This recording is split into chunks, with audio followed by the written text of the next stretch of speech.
How to create an ebook cover in Canva. So basically, if you want to create an ebook cover in Canva, it is actually quite very simple to do so. All you have to do is go ahead and then open up your browser and go to canva.com. Now over here in the template section, we will search for ebook templates, right? So we will select ebook cover right here, and you can see ebook cover 512 into 800 pixels. We will simply select this, and there are many templates to choose from. So based on what your book is all about and whatever else it is that you're willing to do, you can just choose an attractive one right here. Click on customize this template.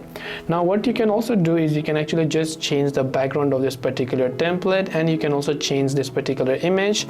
And here you can simply go ahead and then write your own author name right here, and you can also choose to increase the size or decrease it based on what you want. You can also change the font, you can change the subtitles, and you can also go ahead and change the main image. Now once you're done, click on the share option, click on download, and you'll be able to download them.